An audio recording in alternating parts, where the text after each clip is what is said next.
Irmãos, os irmãos podem abrir as suas Bíblias no texto que nós lemos, primeiro livro de Samuel, no capítulo 13. Nós vamos refletir sobre esse texto, um relato bem especial que ele traz aqui. Nós vamos dar uma pausa hoje na exposição de Provérbios para trazer essa reflexão, sem sombra de dúvidas, muito oportuna. Esse texto saltou aos meus olhos quando estava fazendo a leitura e quis compartilhar com vocês algumas reflexões que eu tive dele. O tema da nossa reflexão: circunstâncias não são soberanas. Circunstâncias não são soberanas. Meus irmãos, vamos ler aqui aquele versículo que é o principal da nossa reflexão, versículo 12.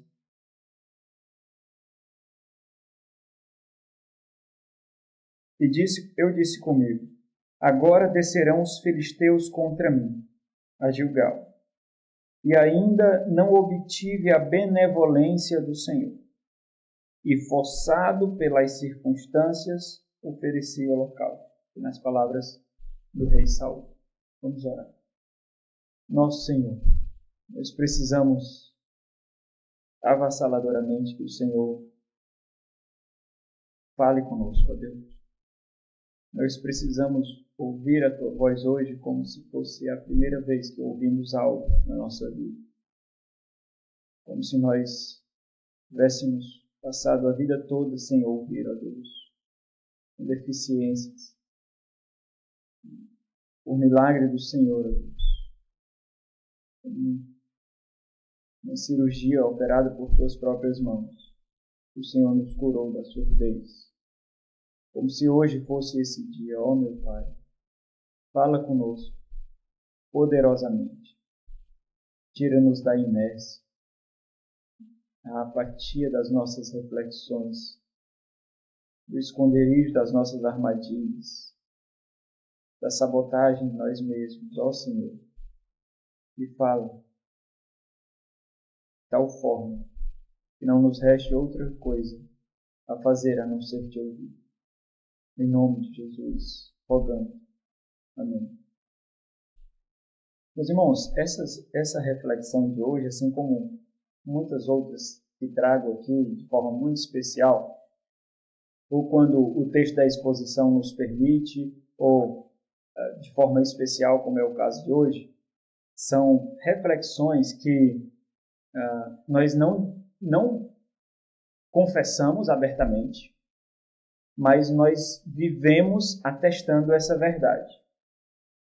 Por exemplo, ninguém vai dizer soberania é uma prerrogativa de Deus. Ser soberano é ter poder, estar acima dos demais, ter poder sobre todos e sobre tudo. Isso é ser soberano. Então nós podemos com muita facilidade atribuir isso a Deus. Muita facilidade. Nós atribuímos essa realidade de ser, esse poder a Deus. Nós professamos isso. Até mesmo quando nós não estamos experimentando isso, nós professamos isso por causa da nossa disposição religiosa. Nós não fazemos isso para pregar a nós mesmos, sabe? Inúmeras vezes, mas inúmeras mesmo. Eu prego para vocês e pregando para mim. Não estou pregando para vocês de fato, primeiramente estou pregando para mim, porque eu sei que eu preciso ministrar o meu coração, eu sei que eu preciso ser munido, então isso acontece inúmeras vezes, mas quando nós falamos isso, muitas vezes nós não falamos para pregar para nós mesmos, para exortar nós mesmos. Nós falamos por religiosidade, porque nós sabemos que não vivemos assim. Isso acontece com inúmeras áreas da nossa vida. Quando isso acontece, significa que nós estamos sabotando a nós mesmos. Quando nós dizemos que esperamos em Deus, e é mentira. Quando nós dizemos que confiamos em Deus acima de todas as coisas, e nós sabemos que é mentira. Nós sabemos que é mentira. Nós sabemos que não confiamos em Deus acima de todas as coisas. Eu digo isso na particularidade da fé de cada um. Você sabe.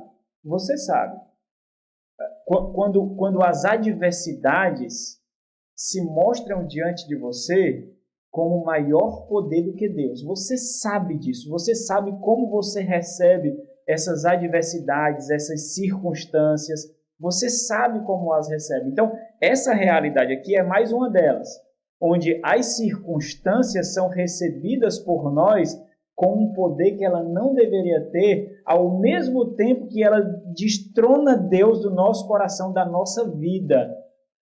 São realidades das quais nós não proferimos, nós não falamos, mas nós vivemos experimentando-as. Nós vivemos assim. São situações que abalam a nossa fé, abalam a nossa paz, sabe? Eu não consigo nem cultuar, sabe? Eu não consigo nem orar, eu não consigo sequer continuar a caminhada. Quando isso acontece, essas circunstâncias são experimentadas na nossa vida com maior poder do que o Espírito Santo de Deus, do que o próprio Deus. Nos abalam totalmente. Né? As circunstâncias, elas não servem de desculpa para nós quebrarmos a lei de Deus.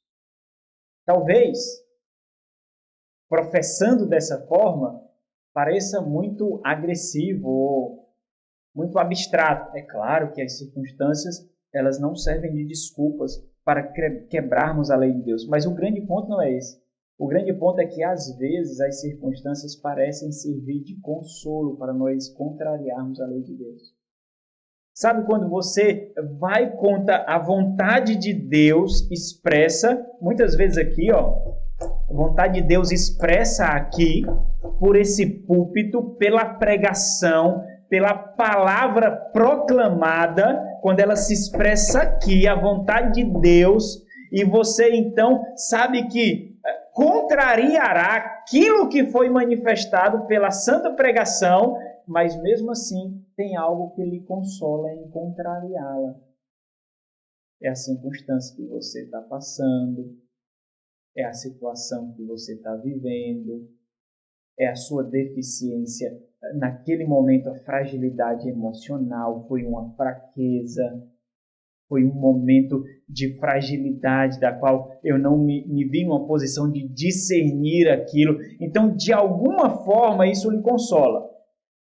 Essa desculpa, ela é recebida por você como consolo para que você contrarie a vontade de Deus. Isso acontece, né? Acontece com crianças, acontece com a gente. Por que você fez isso? Oh, desculpa, porque eu estava doente. Por que você fez isso? Oh, desculpa, eu confesso que nem passou por minha cabeça isso. Eu nem pensei sobre isso.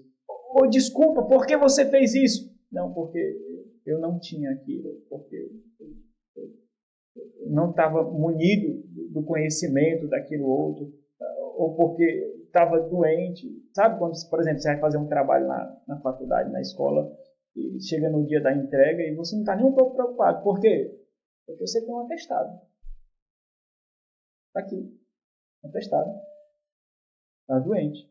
Ou então você nem tem um atestado, mas você simplesmente descansa no fato de que você estava doente. Eu estou doente e eu não podia fazer aquele trabalho, não podia fazer aquela leitura. Quando serve de paz para o nosso coração? É tudo aquilo que serve de paz para o nosso coração, para nós simplesmente não fazermos a vontade de Deus.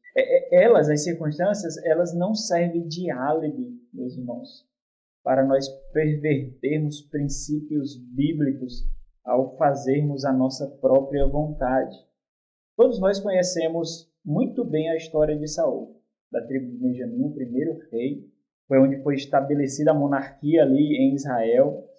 E nós sabemos muito bem, pelos relatos bíblicos, que Saul ele foi levantado por Deus justamente para mostrar que a voz do povo não é a voz de Deus, que a vontade do povo não é a vontade de Deus. Isso fica muito claro quando Saul é levantado conforme o povo queria, com os atributos que o povo queria, atributos esses invejados dos povos vizinhos. O povo olhou ao redor viu como eles viviam e o povo de Israel desejou viver como esses povos que Deus repugnava, rejeitava, aborrecia, desprezando assim a realeza, o reinado, a soberania de Deus. E Saul sempre se mostrou impossível. Mas é interessante quando você começa a ler esse relato com um pouquinho mais de atenção, você percebe que até Deus acusa Samuel de ser condescendente em relação a Saul. É dito claramente que Samuel tem pena de Saul. Então, observa que é interessante isso, porque o que parece é que existe uma certa ingenuidade da parte de Saul, que levava ele à impulsividade, a viver sem sabedoria. Mas ainda assim, ele não é inocentado por isso. Ele não é inocentado. Ele é claramente colocado como a armadilha de si mesmo. Ninguém precisou armar arapuca para Saul. Ele sempre foi a sua própria armadilha. Foi claro no relato que nós vemos aqui que o Senhor estava tirando o reinado de Saul. Mas mesmo assim ele tenta oferecer sacrifícios para Deus, religiosidade.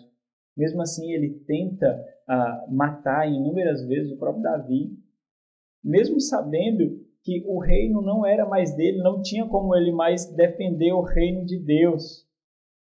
E é interessante porque isso tudo começou nesse relato aqui. 1 Samuel capítulo 13 mostra como essa falta de temor, a falta de sabedoria levaram Saul à insensibilidade da desgraça. Observe que é justamente isso que acontece com aqueles que não temem realmente a Deus. Ele considera que suas escolhas erradas podem ser justificadas. Por que você fez isso? Olha, eu simplesmente não pensei. Eu agi sem pensar. As coisas foram acontecendo à minha volta. Eu fui levado pelas circunstâncias. No final das contas, essa pessoa realmente acreditava que os seus erros poderiam ser justificados. Para esse tipo de pessoa, os seus pecados nunca serão tratados com o rigor que é devido. Nunca. Nunca. Sabe quando você trabalha numa determinada empresa e você é açoitado pelo seu patrão? Você trabalha além da conta, você não é remunerado por isso. Existe um rigor mais pesado sobre você em relação aos outros funcionários. Toda a sua dedicação não é honrada, todo o seu empenho não é honrado, o mercado é frio, é cruel, essa é a selva em que nós vivemos, só que ali acontece de uma forma ainda mais rigorosa. Então você percebe que você precisa se preparar, porque daqui a pouco você perderá a sua fonte de renda, você não conseguirá mais viver naquele ambiente, viver naquela situação. Então você sabe que não pode ficar desempregado, então você busca outras formas de renda.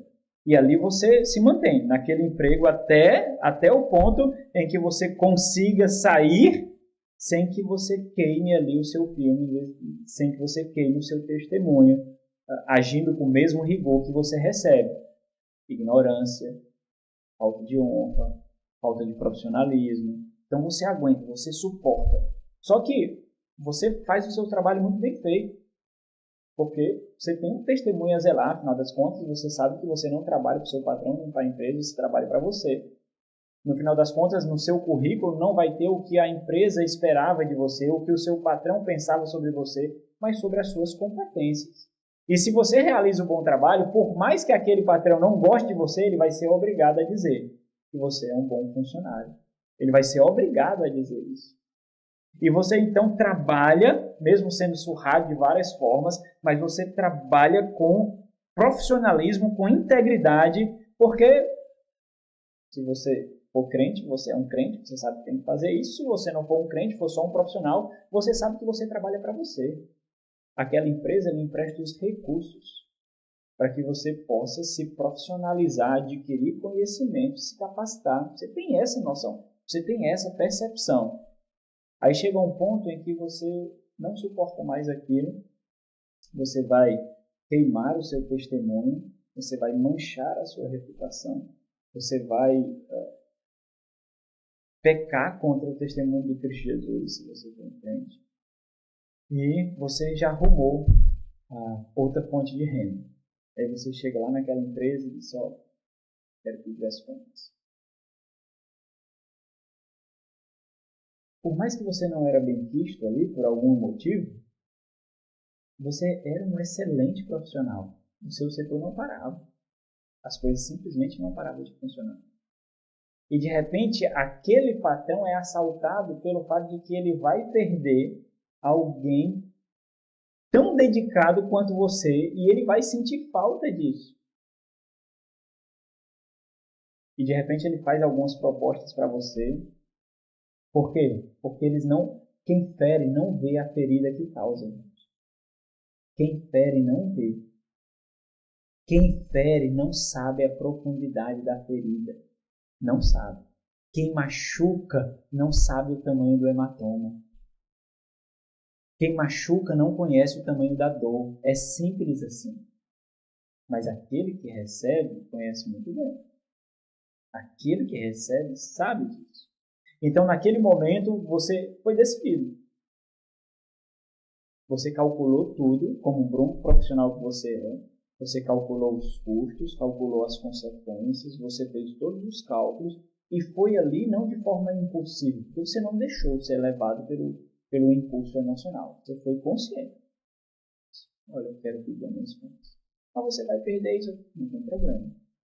Eu só quero pedir minhas contas e eu vou continuar a minha carreira em outro lugar. E ali, de repente, ele é assaltado por essa verdade de que ele perdeu você e ele oferece inúmeros benefícios para você ficar. Inúmeros. E você recorrentemente diz, não dá. Acabou o meu tempo aqui. O senhor teve a oportunidade de fazer isso inúmeras vezes. E não fez. Agora acabou o meu tempo. Saul é como esse patrão que acha que no final das contas ele vai poder corrigir as suas atitudes. Que acha que vai chegar um ponto em que ele vai prestar contas diante daquilo, mas ele vai poder contornar, ele pode contornar essas atitudes. Ele pode simplesmente achar desculpa para essas atitudes. Ele não imagina que ele não poderá correr atrás do que foi perdido. Foi justamente isso que aconteceu com Saul. Quando Saul oferece sacrifícios, ele considera realmente que pode ser justificado por causa disso. Não é raro, meus irmãos, nós vermos as circunstâncias assumindo poder soberano diante de nós, para nós tentarmos a Deus. Não é raro. Nós somos levados pelas circunstâncias e conseguimos, de fato, na nossa consciência, consolá-la como se elas fossem desculpas para nós contrariarmos a vontade de Deus. Olha o texto. Do versículo 1 ao versículo 4, nós vemos que Israel está sendo tomado pelos filisteus. Momento muito delicado do povo de Deus. Está sendo tomado aqui por um daqueles que foi um dos maiores inimigos do povo de Deus. A partir do versículo 5, nós observamos as circunstâncias incitando a Saul a cometer um erro. E esse foi o seu grande erro, do qual ele simplesmente não volta. Vamos ler novamente a partir do versículo 5, diz assim: reuniram-se os filisteus para pelejar contra Israel, 30.000 carros, 6.000 cavaleiros, e o povo em multidão, como a areia que estava à beira-mar. e subiram e acamparam em Micmas, ao oriente de Bet-aven. Vendo, pois, os homens de Israel que estavam em apuros, porque o povo estava apertado, esconderam-se pelas cavernas, pelos buracos, pelos penhascos, pelos túmulos, pelas cisternas. Também alguns dos hebreus passaram o Jordão para a terra de Gade e Gileade, e o povo que permaneceu com Saul estavam ainda em Gilgal e se encheu de temor. Aqui só em circunstâncias. Assolando a Saul. No entanto, Saul parece fazer simplesmente aquilo que ele foi orientado para fazer. Se você observar um pouquinho no capítulo 10 de Samuel, a partir do versículo 7, essa parece ser a orientação de Samuel. Ele estaria num determinado lugar e então deveria oferecer sacrifício. Olha o versículo 7 do capítulo 10. Quando estes sinais te sucederem, faze o que a ocasião te pedir, porque Deus é contigo. Tu, porém, descerás adiante de mim a Gilgal, e eis que eu descerei a ti. É esse o detalhe que Saul esquece. Para sacrificar o holocausto e para apresentar ofertas pacíficas. 7 dias esperarás, até que eu venha ter contigo e te declare o que hás de fazer. Então, volto de novo ao texto. O grande ponto aqui que Saul esquece é da forma prematura em obedecer que ele tem. Da impulsividade que fez com que ele não esperasse todo o cenário ser armado para então ele cumprir a vontade de Deus. E aqui, se por ignorância ou por maldade, nós não sabemos, tem esse lado ingênuo de Saul, então a ignorância pode ter sido mostrada diante dele ali para que ele cometa o erro, mas o fato é que ele errou, e mesmo se for por ignorância, o eu não sabia não nos dá desculpa para errar. O eu não sabia é uma porta aberta para buscar conselhos, para buscar orientação, para buscar ajuda. O eu não sabia não é uma licença para vacilar. Mas a grande dificuldade é essa, irmãos. Nós ficamos no silêncio. E o vazio é o nosso testemunho. Você já fez isso algumas vezes? Já. Eu sei que você já fez. Todos nós fizemos. Nós apresentamos como nosso testemunho de defesa o quê? O vazio e o silêncio. Só que o vazio e o silêncio não falam nada. Mas é assim como nós fazemos quando nós dizemos assim, ó, eu não sabia. Não é? Para a gente o eu não sabia não é uma desculpa? É. O eu não sabia é uma excelente, a desculpa que nós mais utilizamos. Na verdade, é a desculpa que nós aprendemos a usar quando criança. Quantas vezes o seu filho não diz isso? Eu não sabia. Espera aí, pai, que eu vou chamar aqui o eu não sabia para falar por mim. Ah, desculpa, o eu não sabia não fala.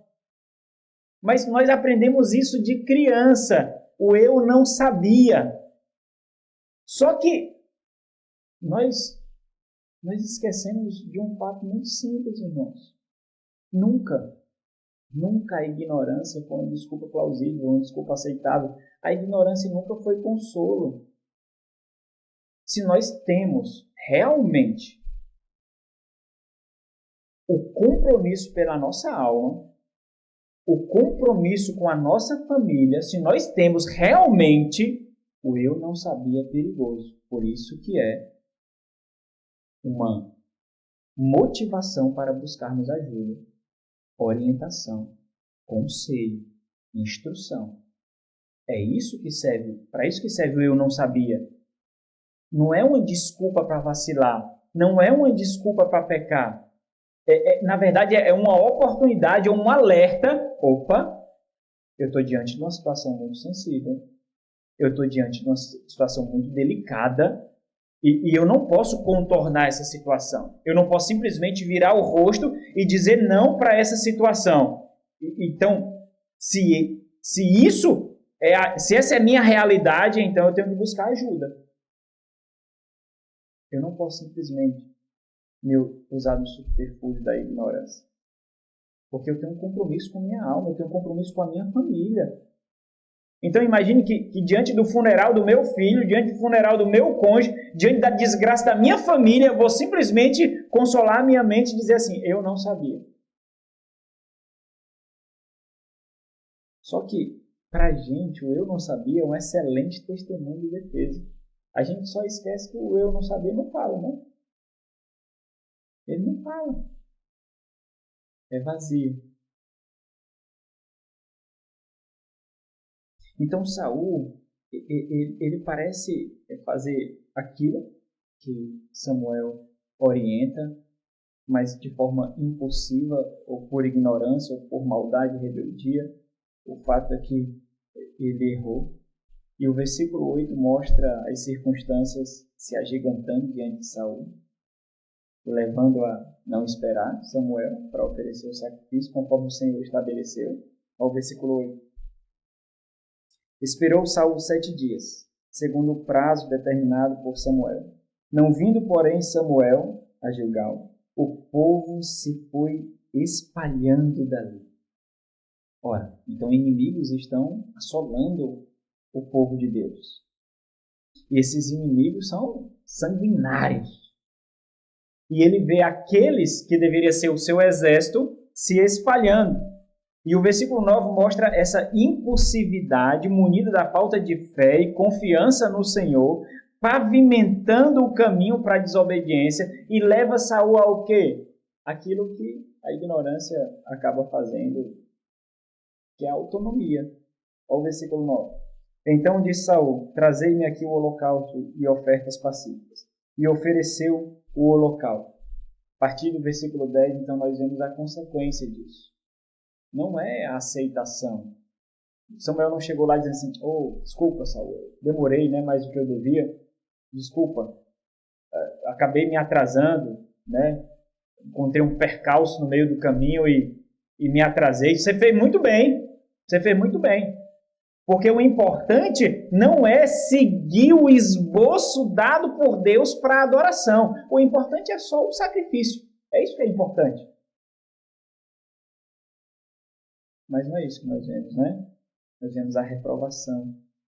Nós vemos que as desculpas não consolam a consciência de Saul mais. Não foram suficientes para perdoá-lo diante de Deus. Versículo 10 diz: mal acabaram de oferecer o holocausto, eis que chega Samuel. Saul lhe saiu ao encontro para saudar. Samuel perguntou. Isso aqui é interessante. Sabe quando você sabe que fez besteira, mas finge que nada aconteceu? Já aconteceu com você? Já aconteceu, sim. Você sabe o que fez, mas você finge que nada aconteceu, porque vai que cola, né? Vai que passa. Afinal de contas, uma estratégia é você tirar o peso que aquilo tem. É uma estratégia. Então, ora, se eu me portar como se aquilo não fosse rigoroso, não fosse um erro muito grande, vai que a atmosfera muda, vai com que o ambiente muda. Samuel perguntou: que fizeste? Respondeu Saul: vendo que tu não vinhas nos dias aprazados e que os filisteus já se tinham ajuntado em Micmas, eu disse comigo, ao conselheiro dele: agora descerão os filisteus contra mim em Gilgal e ainda não obtive a benevolência do Senhor. Olha que interessante, né, irmãos? Como se quebrando a lei de Deus, quebrando a vontade de Deus, nós receberíamos a benevolência de Deus. Mas é isso, no final das contas. No final das contas, parece que quando a gente vacila, quando a gente erra, a gente não está olhando para a obediência e a devoção na obediência e o louvor na obediência, por mais que aquilo cause marcas em nós. No final das contas, nós não queremos as marcas. E forçado pelas circunstâncias, ofereci holocaustos. Eu não sei se você pode trazer à tona agora, na sua mente, quantas coisas você fez das quais hoje você se arrepende, ou por chegar a essa percepção, ou por ter sido condenado por ela, ou por receber as consequências nocivas dela. Mas quantas coisas você traz à mente que as circunstâncias levaram você a fazer? Porque se nós tivermos isso, irmãos, isso deve servir de exemplo para a gente, de advertência para a gente. Tem que ser um instrumento pedagógico. Até ímpios sabem disso. Ímpios sabem disso, que é a descrição de insanidade. O que é insanidade? Fazer as mesmas coisas esperando resultados diferentes. Isso é a descrição de insanidade. Fazer as mesmas coisas esperando resultados diferentes. E o versículo 13 e 14 nós vemos o juízo de Deus. Quando as circunstâncias são tomadas como soberanas diante de Deus. A gente conhece o relato das vitórias do povo de Deus. Sempre ficou claro que quem venceu os inimigos não foi o povo, não foi Israel, mas foi Deus. Sempre ficou muito claro isso. Nós lemos isso, nós observamos com facilidade. Às vezes nós achamos, irmãos, que as nossas guerras vão ser levantando os nossos punhos ou abrindo a nossa boca. Na maioria das vezes, as nossas guerras vai ser simplesmente dobrando os joelhos. Por exemplo, nós podemos muito bem achar que vai precisar da força do nosso braço para vencer alguma batalha. Algumas vezes nós precisaremos só baixar os braços e dobrar os joelhos e esperar. Com cicatrizes, com marcas. Nós precisaremos, porque vai ser um testemunho da nossa confiança. Às vezes nós pensamos que confiar em Deus e esperar em Deus significa que nós não receberemos cicatrizes, né? Que nós não seremos feridos. Cadê o testemunho da nossa confiança, se não as feridas? As feridas, elas vão servir justamente para isso. Nós somos açoitados, mas ainda assim confiamos. Nós somos feridos, mas ainda assim confiamos. Nós somos mutilados, mas ainda assim confiamos. Sabe? Mas às vezes nós pensamos, não, eu vou confiar e não vou ter nenhuma ferida. Vou confiar e nada me atingirá. E cadê o testemunho da sua confiança? O que você vai mostrar para dizer que confiou? São as cicatrizes, irmãos. São as marcas. São as feridas. Essas são os testemunhos de que nós confiamos. Na consciência de Saul, ele poderia. Samuel, cadê o povo? A metade do povo já não está mais aqui. Correu! Os filisteus estão tomando, matando crianças, velhos, mulheres. Eu tinha que fazer alguma coisa. Tinha. Aí Samuel dizendo, tinha, meu filho. Você não cuidar de Samuel. Bastava confiar. Tinha. Bastava confiar. Aquele que te constitui o rei é que vence as tuas batalhas. Não é isso? Davi sabia disso. Davi sabia disso.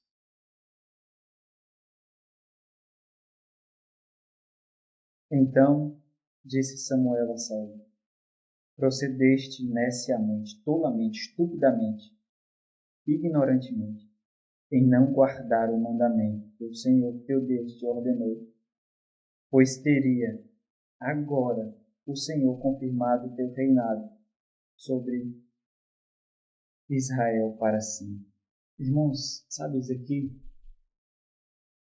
Ensina algo assim que é muito simples, mas muito interessante se refletir. Tem experiências com Deus, irmãos, que a nossa autonomia e ignorância não nos permitem ter. Tem bênçãos de Deus que nós não desfrutamos por causa da nossa autonomia e ignorância, a nossa rebeldia. Sabe, aquela satisfação de Deus. Não satisfação por uma promoção de emprego, não satisfação por um carro novo, não satisfação por um celular novo, não satisfação, sei lá, mas a satisfação com Deus. Com Ele. Aquele nível de satisfação pela proximidade dele.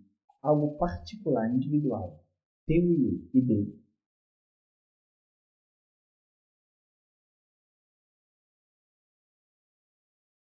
Já agora não subsistirá o teu reino.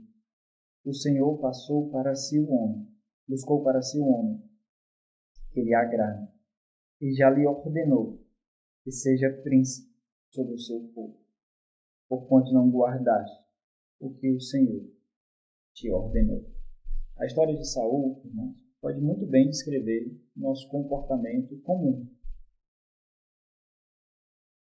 Quando as circunstâncias simplesmente abalam o nosso casamento, abalam a criação dos nossos filhos, abalam os nossos relacionamentos como irmãos. Simplesmente somos conduzidos pelas circunstâncias como se elas tivessem o poder de guiar nossa vida. E é fácil nós sermos levados pelas circunstâncias. Elas ferem, elas machucam, elas nos encurralam. Mas quando nós somos surpreendidos, então, pela descoberta, pela reprovação, assim como aconteceu com Saul, nós naturalmente emocionalizamos, nos colocando como vítimas daquele momento fatídico, daquele momento frágil, daquele momento trágico. Foram essas situações. No final das contas, quando a gente percebe o que a gente perdeu, as contas não batem. Simplesmente não batem. A desgraça é que todo o contexto emocional que nós criamos para desculpar nós mesmos, mesmo errando, funciona como um anestésico, para nos sentirmos em paz, para a nossa consciência. É isso que acontece quando pessoas são disciplinadas pela igreja, excluídas pela igreja, expostas pela igreja. Ao que elas fazem? Elas saem da igreja falando mal da igreja. O pastor não tem amor, não. Não tem. Aquela igreja, ela pisa, ela machuca. Aquela igreja, ao invés de amar, ela faz é ferir. Ela faz é maltratar. Tira a mão da boca aí, presta atenção. Faz é machucar, faz ferir, faz maltratar. Não é isso que acontece? Para elas, para pessoas assim, aquilo dali serve de ansiolítico para ela. Por quê? Porque ela se colocou como vítima. Mas o que ela perdeu? Talvez ela perdeu uma família íntegra, um casamento robusto, um casamento sólido, o lugar onde poderia criar os seus filhos na piedade, no temor do Senhor. Um casamento que poderia vencer tempestades. Ela perdeu, mas ela prefere se sentir vítima.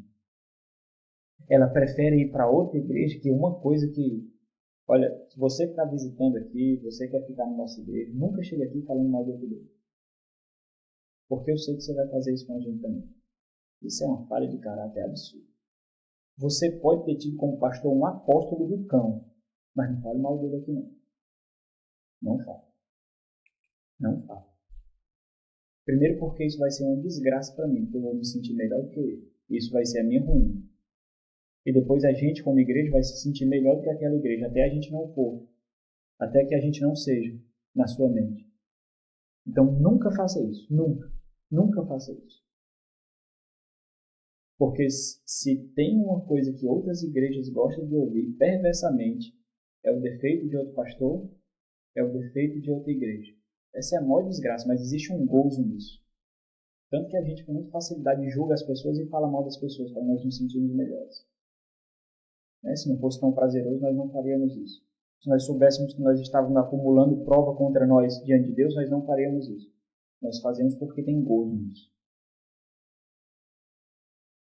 Mas essa pessoa que sai olhando as feridas, as marcas, essas pessoas que saem olhando como oportunidades para ser vítimas, elas perderam. E elas nunca vão saber o que perderam. Não vão, porque a ignorância não permite.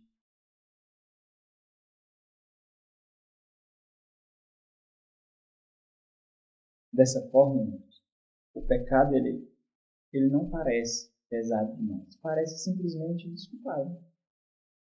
Simples assim. Nós precisamos compreender que as circunstâncias sociais gigantam sobre nós quando Deus é inferiorizado em nosso coração. Quando Deus é tornado pequeno. Quando a nossa devoção, temor e confiança são pequenas, as circunstâncias parecerão invencíveis.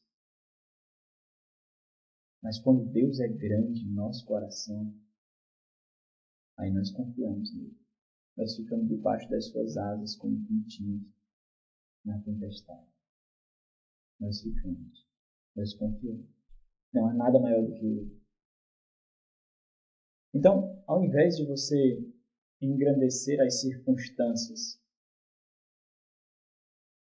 para contrariar a vontade de Deus, olhe para Deus.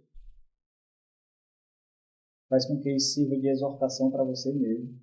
Será que Deus é tão pequeno para mim assim? Será que Deus é tão fraco para mim? Meu Deus, eu achava que eu era crente. Eu achava que eu era piedoso, que eu estava realmente com devoção ao Senhor. Mas olha, na verdade eu não sou. Porque o Deus que da sua palavra criou tudo, está sendo vencido no meu coração por essas adversidades.